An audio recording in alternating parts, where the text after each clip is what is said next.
of conflicted people in the game that don't have your best interest at heart. And so we've got to get our health agencies that are supposed to be looking out for you and me back focused on figuring out what on earth is going on with America's epidemic of health issues and health woes. And that's what RFK Jr. is focused on. And we appreciate that. And we're going to keep covering it and have folks on to talk about this stuff as well. All right, changing gears a little bit. This one's a doozy.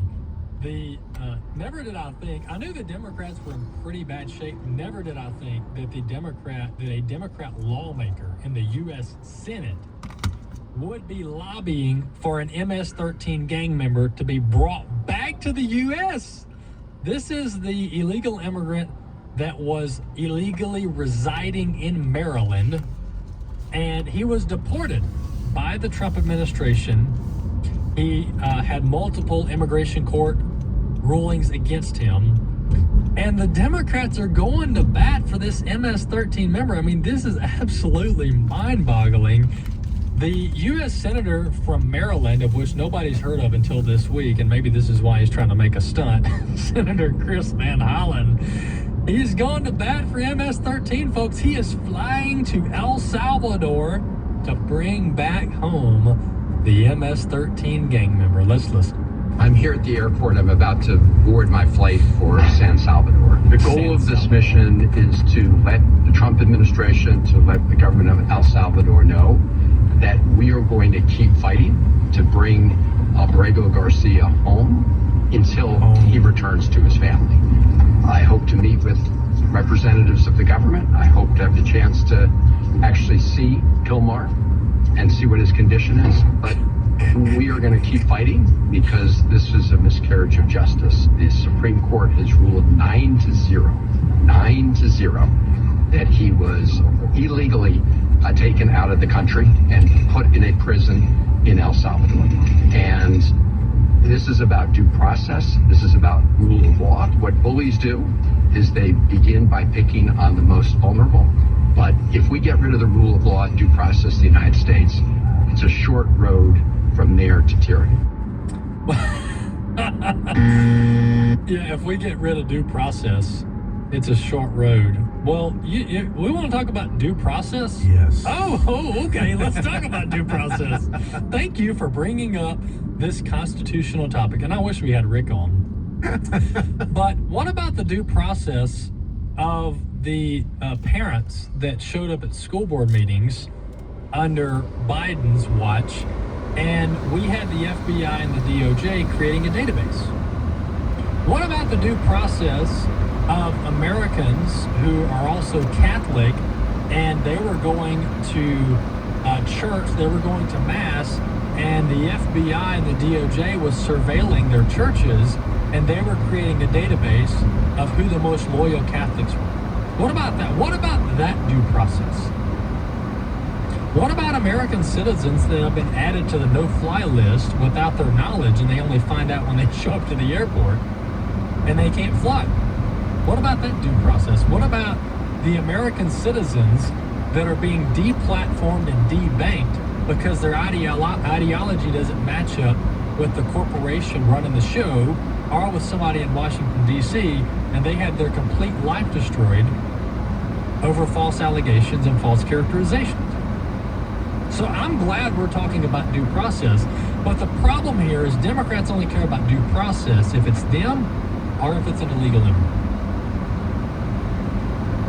And I have a fundamental problem with this MO, with this operating procedure where we treat the illegals better than we treat the American citizens.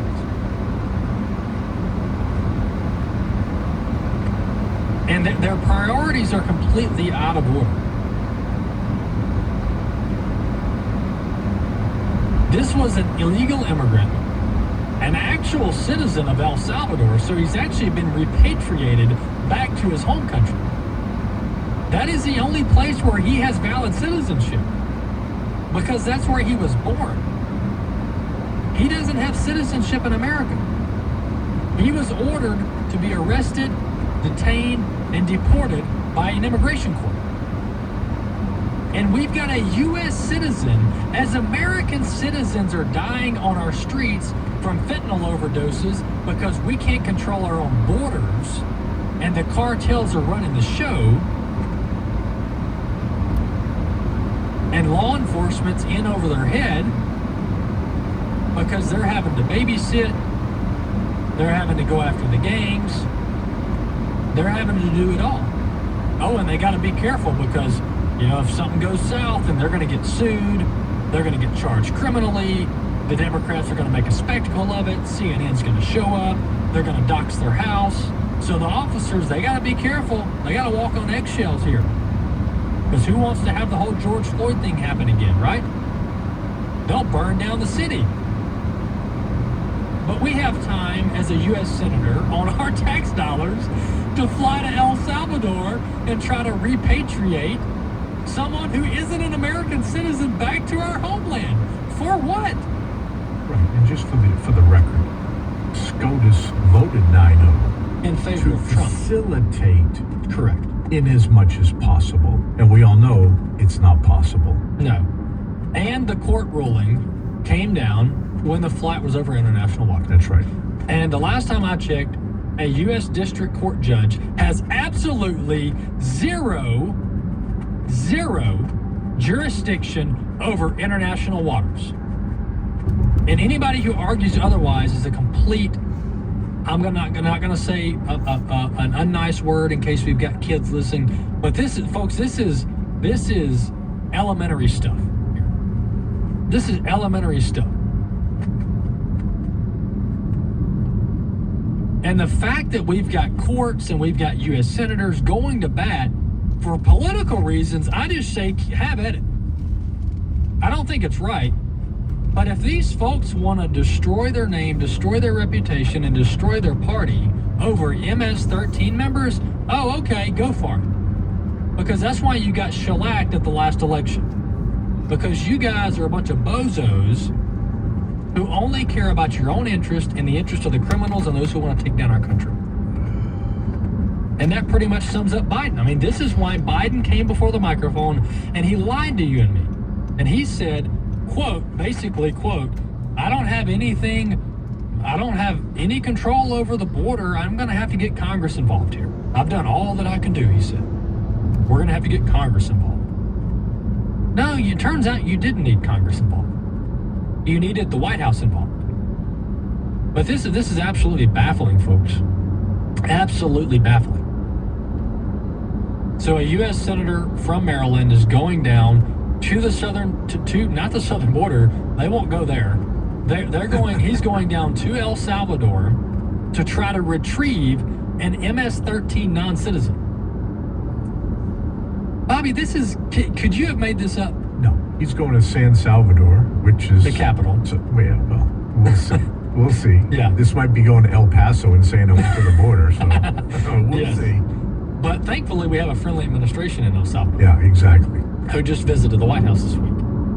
And this is the Democrat Party of 2025, folks. I mean, they got nothing to run on. They got nothing to run on. This is it. This is it. This is the spectacle that they're creating. And American citizens have been neglected. We've been neglected. And I don't like to kind of play the grievance game because we're not all victims here. We've all got responsibilities. We've got to vote. We got to be engaged. The reason our country is in this position that we're in is because we got way too many citizens that are eligible to vote that are sitting on the sideline. All right. But at the same time, U.S. lawmakers that are duly elected by their citizens are also responsible for their actions. And you've got illegal immigrants murdering American citizens, even in the state of Maryland, where the senator's from. And he's got nothing to say about that, but he wants to take his time, energy, and our tax dollars and fly down to El Salvador so we can bring MS-13 back to America. I mean, this is pretty much the motto. This should be the campaign slogan of the Democrats. Bring back MS-13. Bring back TDA. Bring back gangs. Bring back fentanyl. America last. The views and opinions expressed in this broadcast may not necessarily reflect those of the American Family Association or American Family Radio. 90.5 KTXG, Greenville, Dallas. Sometimes being an insider means you understand the joke that only certain ones really know. Other times, it gets you into exclusive places.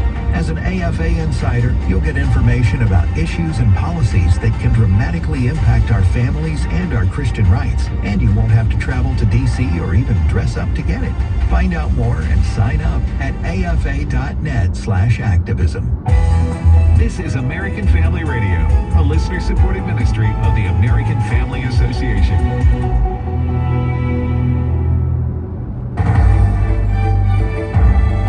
For American Family News, I'm Robert Thornton. New York Attorney General Letitia James has been hit with a criminal referral by the Trump administration, accusing her of committing possible mortgage fraud. Here's Fox Business's Madison Allworth. It alleges that James falsified records to get home loans for a property in Virginia in 2023, claiming it was her principal residence. The issue is that was while she was serving as a New York state prosecutor. Her office has responded saying, quote, Attorney General James is focused every single day on protecting New Yorkers, especially as this administration weaponizes the federal government against the rule of law and the Constitution. She will not be intimidated by bullies, no matter who they are. This alleged mortgage fraud, if it is true, happened just before James began her civil fraud trial against the Trump organization for overinflating value of its properties here in New York. By law, James's primary residence has to be in New York State for her to serve as the Attorney General. James's office has denied the allegations. In other legal-related news, an Obama-appointed judge threatens the Trump administration with criminal contempt over deportation flights. Judge James Boasberg said the administration must try to purge itself of a contempt finding or he will launch hearings and potentially refer the matter for prosecution.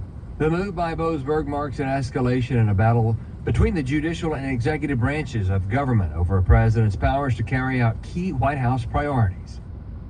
John Bozeman, U.S. Senator from Arkansas, joined Washington Watch to talk about the confirmation of Mike Huckabee as U.S. Ambassador to Israel. Mike Huckabee does such a good job communicating and just shared his love for Israel, shared his knowledge of the Israeli history and the Israeli people, how much he's been involved in there in the past.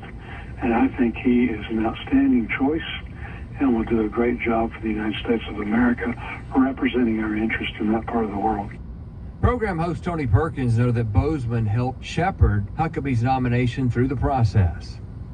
Texas Scorecard says the Texas House is set to honor one of the most prominent figures in abortion industry history, Cecile Richards. She's the former president of Planned Parenthood and daughter of former Democrat Governor Ann Richards.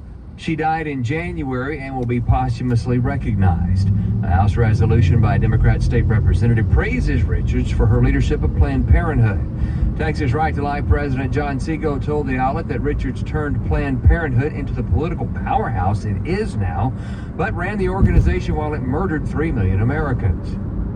Another survey, this one from LifeWise Christian Academy, shows a strong majority of voters believe using the Bible in public education is essential to teach students character and moral values. Here's AFN's Bob Kellogg. Jonathan Butcher of the Heritage Foundation reports that their own survey of a few years ago found that 80% of parents were in agreement with those findings, believing public student behavior has worsened in recent years. In the survey that we did just a few years ago, we also found that when you asked parents if they believe that schools should teach character, and virtue, 80% of parents said yes in the survey that we conducted, and a larger share of school board members said yes.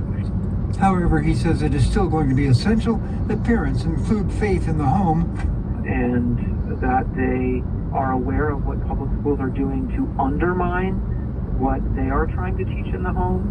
So I think it will always be a clarion call for families to be watchful over what their children are learning in school. A 2023 National Education Association survey found many educators cited student behavior as a top concern, according to the Daily Signal. Fox Weather says severe storms are in the forecast for the rest of the week and through Easter weekend. The Storm Prediction Center says isolated severe storms are possible this evening into tonight. From from parts of the southern and central plains into the lower and mid-Missouri Valley. Tomorrow, severe storms are possible from late afternoon into evening across parts of the central plains and upper Midwest. On Good Friday, storms are possible from parts of Texas into the Great Lakes. That's all our time for now. Find more news at afn.net. The American Family Association, informing, equipping, and activating to transform American culture.